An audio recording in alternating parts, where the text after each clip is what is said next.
네, 반갑습니다. 조선의 달인 조선기술사입니다. 조선기사 기출문제 풀이 2021년 세 번째科目인 조선유체역학 시작하도록 하겠습니다. 첫 번째 문제. 무한수심에서 파 주기가 8초인 규칙파의 파장은 약 몇 미터인가? 굉장히 정보가 없는 문제이죠. 해양파 역학 하셨을 때 다들 배우셨죠? 네, 해양파는 파 에너지가 생기면서부터 심해파에서 천해파 그리고 극천해파까지 흘러오게 됩니다. 여기서 문제 무한수심이라고 했으니까 심해파의 경우에 해당되죠. 심해파의 경우 같은 경우에는 파장이 수심이 파장의 2분의 1을 경과 넘는 경우를 심해파라고 표현을 합니다. 정보가 8초밖에 없어서 당황하셨겠지만 실제로 8초만 가지면 정보는 충분합니다. 심해파의 경우에 파장은 중력가속도 G 나누기 2파이 곱하기 파장의 제곱이라는 간단한 식으로 계산할 수 있습니다. 9.81 나누기 2파이 곱하기 파장이 8의 제곱이니까 해서 심해파이 같은 경우에는 보통 먼 바다에 나가서 파도의 주기가 8초 정도 되면 파장은 거의 100m 가까이 되는 것을 알 수 있고요. 보통 조선기사 시험에서는 심해파 위주로 문제가 나옵니다. 심해파가 나오고 극천해파 이 두 가지만 문제가 나오고 있고요. 주로 이제 파장이 어떻게 되느냐, 속도가 어떻게 되느냐 그런 문제가 나오고 있거든요. 심해파 같은 경우에는 굉장히 식도 간단하고 G 나누기 2파이 곱하기 T 제곱만 하면 되니까요. 극천해파 같은 경우에는 마지막 그 속도 같은 경우에 속도를 이 계수들을 가공을 하면 이 K 값이라는 것이 웨이브 넘버 K는 2파이 나누기 L 여기서 L은 파장이죠. 2파이 나누기 파장이라는 웨이브 넘버 K 값을 여기다 넣어놓고 가공을 하면 루트 G 곱하기 H가 수심이 되죠. 중력가속도와 수심의 거꾸로 이번에는 제곱근해로 속도를 구할 수가 있습니다. 그렇기 때문에 심해파와 극천해파 같은 경우에는 똑같은 파장이나 파속을 구하는 문제에 있어서도 단순하게 계수는 심해파는 파주기 T만 포함되고요. 극천해파 같은 경우에는 단순하게 파주기가 아닌 수심 H만 가지고 문제를 풀 수 있다는 거 참조하시면 될 것 같습니다. 답은 3번 100m입니다. 두 번째 문제 42번 그림과 같은 양력계수 CL과 받음각 알파와의 관계를 갖는 날개에 대한 설명으로 틀린 것은 우선 그림을 보시면 X축은 알파 받음각이라고 했고요. Y축은 CL 양력배수라고 했습니다. 받음각이 10도 0에서 출발하면 양력이 0인데 10도 정도가 되면 양력 계수는 최대가 되고 10도가 지나가면 양력 계수가 떨어지는 형상을 나타내고 있습니다. 보기 1번 이 날개는 대칭형이다. 보기 2번 받음각 10도 이상에서 실속 현상이 생긴다. 받음각 3번 받음각 10도 이상에서 항력이 급격히 감소한다. 보기 4번 받음각 10도 이상에서 박리 현상이 두드러지게 나타난다. 우선 양력에 대한 정보가 전혀 없는 사람도 일종의 국어 실력만 가지고 있으면 이 문제는 풀 수 있습니다. 이 문제는 모두 다 양력에 관한 이야기를 하고 있는데 유독 보기 3번만 항력 이야기가 나왔죠. 그래서 눈치만 있으면 이 문제의 답은 3번이라고 알 수가 있습니다. 답은 3번이고요. 받음각 10도 이상에서 양력 계수 CL, L이 리프팅이지 않습니까? 문제에서도 양력 계수라고 알려줬네요. 리프팅, 양력이기 때문에 양력이 급격히 감소합니다. 항력이 아니고 양력이죠. 이렇게 프로펠러가 됐던 비행기 같은 이런 날개 형상이 속도를 받을 때 일정한 각도를 받음각이라고 표현하죠. 받음각이 커지면서 양력이 생기기 시작하는데요. 일정한 받음각이 커지면 대칭 날개인 경우에는 보통 10도 정도가 넘어가면 오히려 양력이 떨어져서 이 유동이 흐르면서 속도가 빨라지면서 압력이 낮아지고요. 이쪽 방향으로 이 비방향으로 유속의 90도 방향이 비방향으로 양력이 생기는데 이 각도가 지나치게 커지면 이 속도가 따라가지 못해서 박리 현상, 세퍼레이션 현상이 생겨버리고요. 세퍼레이션 현상이 생기면 속도, 정확히는 속도가 아니고 양력입니다. 양력이 감소하는 실속, 스톨 현상이 생깁니다. 그런 것을 이 그림에서 표현하고 있습니다. 받은 각, 어택 오브, 앵글 오브 어택이라고 하고요. 대칭형 알기에서는 요 10도 부근에서 실속이 생기기 시작합니다. 이 그림에서 10도라는 것이 바로 대칭형이라는 힌트가 되고요. 10도 이상이 되면 스톨이 생기면서 실속이 생기면서 양력이 떨어지고요. 항력은 증가하게 될 겁니다. 날씨가 이 비대칭 형상으로 약간 이렇게 움푹 들어가 있잖아요. 움푹 들어가 있는 것을 캠버라고 하기도 합니다. 답은 3번. 3번을 제대로 읽으면 받은 각 10도 이상에서 항력이 아니고 양력이 급격히 감소한다. 세 번째 문제. 선박의 1 나누기 100 모형을 제작하여 예인 수조에서 저항심을 수행할 때 수조의 최대 예인 속도가 5m/s라면 실선의 속도는 몇 m/s까지 저항을 추정할 수 있는가? 이 문제도 조선공학 개론 혹은 선박 저항론 시간에 잘 나오던 내용이죠. 이 문제는 프루드 상사 법칙을 응용한 문제입니다. 어떠한 실선과 모형선을 시험을 할 때 프루드 넘버를 동일하게 한다는 그런 개념이고요. 프루드 넘버는 속도 분의 루트 중력과 속도 곱하기 보통 길이의 단위인데 이 문제 같은 경우에는 거의 대부분 선박이 길이가 단위가 됩니다. 이 프루드 넘버 속도 나누기 루트 GL 값을 일치시킨다는 가정하에 선박의 모형이 100배가 더 크고요. 예인 수조는 속도가 5m/s밖에 되지 않습니다. 모형선의 길이를 1대 100이니까요 하고 하면 실선의 속도 VS는 5 곱하기 루트 100 해서 50m/s까지 저항을 측정할 수 있는 예인 수조가 되겠습니다. 정답은 1번. 네 번째 문제. 길이 곱하기 폭 곱하기 깊이가 5m, 길이가 5m, 그러니까 폭이 2m, 깊이가 1m인 직육면체가 이렇게 긴 문제가 되겠네요. 폭이 2m, 높이가 2인 직육면체가 물 속에서, 물 밖에 아닙니다. 물에 떠서가 아니고 물 속에서 1m/s로 이동을 할 때, 1m/s로 이동을 할 때 항력이 10kN이었다면 이때의 항력 계수는 하고 문제가 나왔습니다. 제가 이 문제에서 그 길이 방향으로라고 제가 추가를 했는데요. 원래 문제에는 길이 방향이란 이야기가 없었습니다. 그러니까 이 물체가 물속에서 움직이긴 하는데 이쪽으로 움직이는지 이쪽으로 움직이는지 얘기가 없어요. 선박의 형상이니까 길이 방향으로 움직인다고 상상은 되겠지만 이 문제는 이 정보가 없어서 풀 수 없었습니다. 그래서 만약에 누가 신청했으면 이 문제는 전항 정답 나왔을 것이고요. 아무튼 이 길이 방향으로 움직인다는 것을 가정을 하면요. 우리가 양력과 항력 두 가지를 항상 놓고 계산을 합니다. 양력과 항력, 식은 똑같이 생겼어요.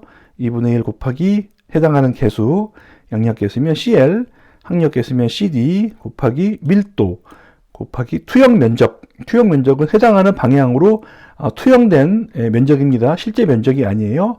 마지막으로 속도의 제곱. 이렇게 생겼고요. 길이 방향으로 움직인다고 가정을 하면 이 투영 면적은 선박의 폭이 2m, 깊이가 1m라고 했으니까 투영 면적은 2m가 되고요. 항력을 계산해 보면 항력이 지금 10kN이라고 했잖아요. 10kN, 그러니까 10 곱하기 1000N으로 계산된 것은 2분의 1 곱하기 CD 항력 계수 곱하기 물의 밀도 1000, 그 다음에 투영 면적 2m 제곱 곱하기 속도가 1m라고 나와 있네요. 1m의 제곱. 이것을 풀면 항력 계수 CD는 풀면 10이 됩니다. 근데 또 보기에는 10이라는 단위도 없고요. 굉장히 작거나 굉장히 큰 단위가 있습니다. 굉장히 작거나 굉장히 큰 단위는 물의 밀도 1000을 아마 계산하지 않거나 두 번 계산했거나 이런 식일 건데요. 아무튼 계산해 보면 답은 10, 항력 계수가 10이 됩니다. 그러니까 이 문제는 조금 이 문제 자체에도 오류가 있고요. 그 보기에도 오류가 있는 문제 같습니다. 좋지 않은 문제네요. 45번 평판에서 x를 선단으로부터, 선단이 이 끝이죠. 이렇게 평판이 이렇게 있습니다. 평판이 있고요. 여기서 유동이 이렇게 이쪽에서 흘러옵니다. 유동에서 흘러오고 선단, 이 끝으로부터 거리, 일정한 거리를 x라고 합니다. 하고 x라고 할 때 측류 경계층의 두께는 어느 것에 비례하여 변하는가? 이렇게 유동이 흘러오지만 이 평판 때문에 이 평판 근처에서는 유동이 흐르지 못합니다. 흐르지 못하고 이렇게 그 얇은 층을 이루는 경계층을 만들게 되죠. 이렇게 얇은 층의 두께는 이 길이가 길어지면 점점 그 두께가 늘어나겠죠. 그래서 측류층 두께는 어느 것에 비례하는가? 일단 보시면 이 길이가 증가하면서 이 두께도 늘어나는 것이 물리적으로 타당하기 때문에 일단 1번 반비례 같은 경우는 아닌 거고요. 이 문제의 답은 4번입니다. 루트 x에 비례하게 됩니다. 이러한 측류층의 두께는 레이놀드 수와 관련이 있는데요. 레이놀드 수와 관련이 있는 것은 측류층이 점성 때문에 발생을 하는 거고요. 점성과 관계되는 것이 레이놀드 수 아니겠습니까? 이런 측류층의 두께를 자유유동의 이쪽에 평판이 없는 곳의 자유유동의 99%가 되는 지점까지로 정의를 합니다. 그 다음에 복잡한 유체역학적 수학 계산을 통하면 5 곱하기 거리, 이 거리 x죠. 나누기 루트 레이놀드 수라는 식을 얻을 수가 있고요. 그 레이놀드 수를 이 안에 넣어서 5 곱하기 거리 x 나누기 레이놀드 수. 레이놀드 수는 밀도 곱하기 속도 곱하기 나누기 점성계수죠. 나누기 점성계수 하게 되면 분자에 있는 속도와 분모에 있는 루트 속도가 상쇄가 돼서 결국에 이 중류층 두께는 루트 x에 비례하게 됩니다. 답은 4번 중류층의 두께는 루트 x에 비례한다. 다음 46번 원관에서 유체가 측류로 흐를 때 전달 능력의 분포는 보기 1번 포물선 형태이다. 보기 2번 전체 단면에서 일정하다. 보기 3번 관 벽에서 0이고 중심에서 직선적으로 증가한다. 보기 4번 관 중심에서 0이고 양 벽면으로 직선적으로 증가한다. 우선 물리적인 현상을 모르면 이 보기가 뜻하는 바를 잘 모르실 텐데요. 이 문제는 굉장히 많이 출제가 되었던 문제고 굉장히 많이 제가 질문을 받는 문제예요. 그림과 함께 설명하는 것이 가장 좋죠. 일단 원관이라고 했고요. 원관 옆에서 본 모습일게요. 유체가 측류로 흐르면 속도가 이런 식으로 벽면에서는 0이고 가운데서 최대값이 된다는 것은 누구나 다 상상하실 수 있을 거예요. 이런 유체의 속도는 그 포물선 형태를 이루게 되죠. 포물선은 2차 곡선입니다. 전달 능력은 어떻게 됩니까? 전달 능력의 정의를 보시면 속도 9배, 속도 9배라고 하면 속도의 기울기잖아요. 각 부분의 속도의 기울기가 이 속도 직선을 y방향, 그러니까 이 두께 방향, 이 관 지름 방향으로 미분한 겁니다. 그래서 전달 능력은 이렇게 직선으로 생기게 됩니다. 이 속도를 미분한 것이 전달 능력이 되고요. 그렇게 되기 때문에 속도는 포물선 2차 곡선을 따르고 전달 능력은 이 2차 곡선을 미분한 것, 직선이 됩니다. 1차 곡선이 돼요. 전달 능력은 상상하게도 이 관의 중심에서는 아무런 거리낌이 없으니까 0이 될 거고요. 관벽에서 가장 많은 저항을 받을 거니까 관벽에서 양벽면에서 최대값이 됩니다. 그래서 관의 중심에서 0이 되고요. 양벽면을 중심으로 직선적으로 증가합니다. 똑같은 문제가 나오기도 하고 비슷한 문제가 나오기도 했어요. 조금씩 말이 다르고 전달 능력을 묻기도 하고 속도를 묻기도 하고요. 속도 9배를 묻기도 합니다. 속도와 전달 능력은 다른 거고요. 전달 능력과 속도 9배는 같이 활동을 합니다. 전달 능력의 모습이 가운데가 0이고 양쪽에서 직선적으로 증가하는 모습이고요. 속도 9배 역시 똑같은 형상을 띠게 됩니다. 말에 현혹되지 마시고 그림을 그려가면서 차분하게 한번 생각해 보시기 바랍니다. 정답은 4번. 관의 중심에서 0이고 양벽면에서 직선적으로 증가하는 것은 바로 전달 능력의 분포 되겠습니다. 47번.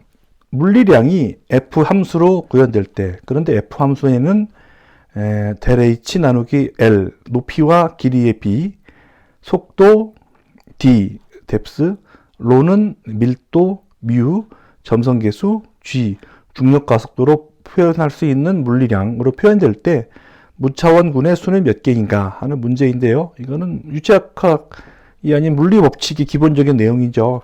전 세계에서 사용되고 있는 기본적인 차원은 M, 그러니까 킬로그램으로 표현할 수 있는 매스와 L, 미터로 표현할 수 있는 길이, T, 세크로 표현할 수 있는 세 가지 기본 차원으로 되어 있고요.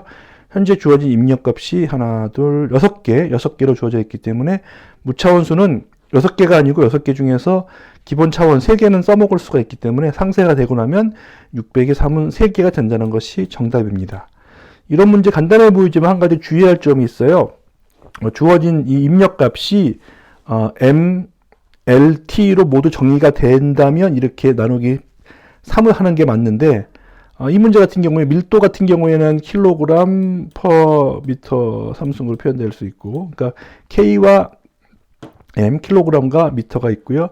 중력가속도 같은 경우에 미터 퍼 세크 제곱이기 때문에 시간 값도 나와 있어요. 그래서 세 개의 값이 모두 사용되지만 만약에 운이 안 좋아서 이 주어진 임자가 두 가지 기본 차원밖에 사용 안 되면 무차원수는 600이 3이 아니고 600이 2가 되는 경우가 있습니다. 그렇게 나온 문제가 예전에 있었습니다. 그때 문제 나오면 다시 한번 설명드리도록 하겠습니다. 48번 문제. 반경이 1m인 실린더에 담겨진 물이 실린더의 중심축에 대하여 120rpm이 일정한 속도로 회전하면서 쏟아지지 않고 있다면 중심점과 실린더 벽면 사이의 수면 차이는 몇 미터인가? 우선 이 문제는 물리적으로 이 문제를 잘 이해하지 못하시는 분들이 계세요. 다시 한번 설명을 드리면 드럼통 같은 그런 통이 있습니다. 원통이 있고요. 원통의 반경이 1m라고 하네요. 이러한 원통이 120rpm으로 현재 회전을 하고 있습니다. 유체 기계 중에 이렇게 되는 것도 있을 수 있겠죠. 120rpm으로 회전을 하고 있습니다. 그렇게 되면은 이 실린더에 물이 담겨 있는데 물이 이제 가운데는 바깥쪽에는 속도가 있으니까 이렇게 물이 올라갈 거예요. 이렇게 올라가면서 소용돌이를 치고 있겠죠. 이 소용돌이 치고 있는 물이 올라가는 이 높이를 구하라고 하는 문제입니다. 이 문제는 조선 기사뿐 아니고 일반 기계 기사에서도 자주 나오는 문제인데요. 이 문제까지 제대로 이해했다면 그렇게 어렵지 않은 문제인 것 같습니다. 우선 이 문제는 베르노이 법칙으로 풀게 됩니다. 현재 속도가 있고요. 높이가 있지 않습니까? 압력은 동일, 대기압은 동일하니까 대기압은 동일하고요. 수두와 속도의 문제로 해결됩니다. 단순하게 수두는 이 베르노이 법칙에 의해서 V제곱 나누기 EG로 쉽게 계산이 되죠. 그런데 속도를 구해야 되는데 속도가 120rpm으로 주어졌어요. 이것은 회전 각속도이기 때문에 이 문제에서 직접 사용할 수는 없어요. 그래서 이 문제가 지금 실린더 벽면에서의 속도를 구해야 되지 않습니까? 실린더 벽면에서의 속도는 선속도 구하는 식이 있죠. 일단 RPM이 뭐죠? 나누기 60이잖아요. 나누기 60초죠. RPM의 속도로 나누는 이 M이 붙으면 공학적으로 쓸 수가 없어요.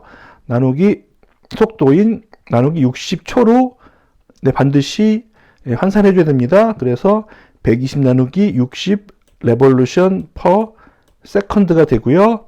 이 반경이 1m라고 했잖아요. 반경이 1m에 이 원이니까 원주 둘레 길이 공식 아시죠?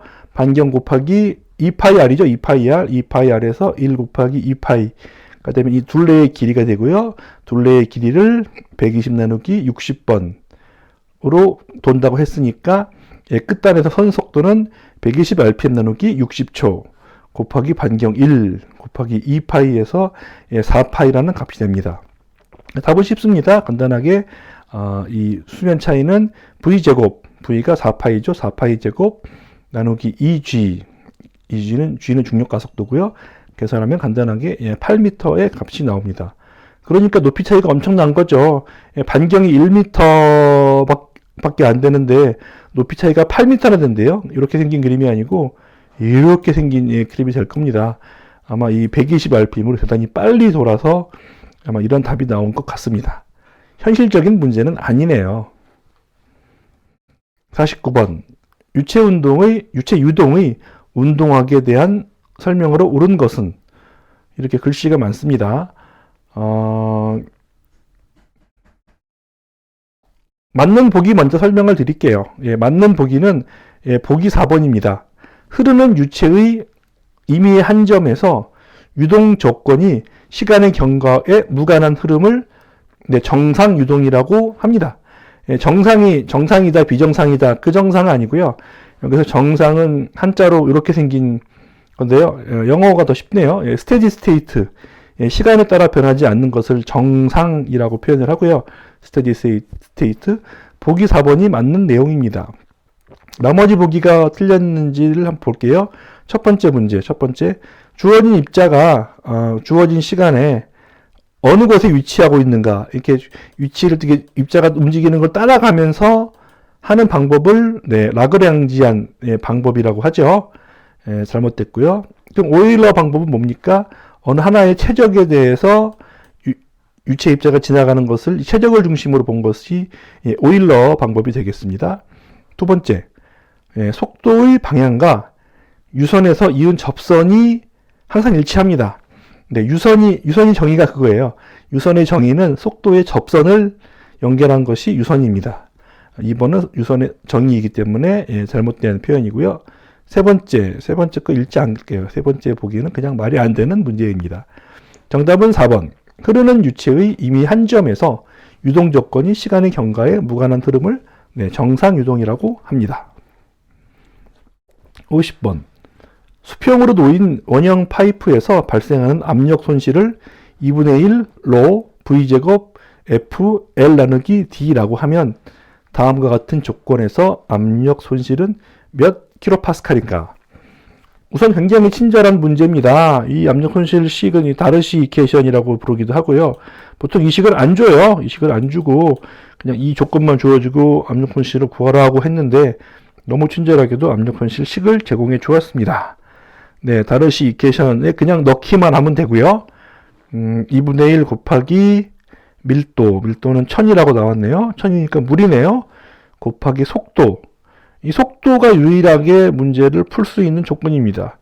현재 이 문제에서 속도가 안 나오고 유량이 나왔습니다. 유량이 0.05 미터 3승 퍼 스퀘어. 그러니까 부피의 값으로 유량이 나왔어요. 이 유량을 속도 단위로 바꿔주려고 하면 단면적으로 나눠주면 되죠. 단면적이 어떻게 될까요? 질은 여기 있네요. 파이프의 질은 0.1m라고 했으니 0.1m짜리 그 유관의 원형 파이프의 단면적 0.1 제곱 파이 나누기 4로 단면적으로 나누어 주면 유량을 유속 단위인 0.637m/s로 구할 수 있고요. 이 값만 이 V제곱에 넣어주면 답은 풀립니다. 곱하기 F. F는 마찰계수라고 주어졌고요. 길이 여기 있네요. 100m. 100m를 쫙 갔을 때 0.1m짜리가 100m를 쫙 갔을 때 압력 손실이 발생하는 것을 이야기하는 거죠. 길이 100m 나누기 D. D는 파이프의 지름 0.1m로 계산을 하면 2000 정도의 값이 나오고요. 뉴턴 퍼 미터 제곱으로 답이 나왔습니다. 이것을 킬로파스칼로 환산을 하면 뉴턴 퍼 미터 제곱이 파스칼이죠. 킬로는 1000이니까 간단하게 2킬로파스칼. 정답은 2번 되겠습니다. 여기까지 상반기 부분 정리하고요. 여러분들 합격을 진심으로 기원합니다.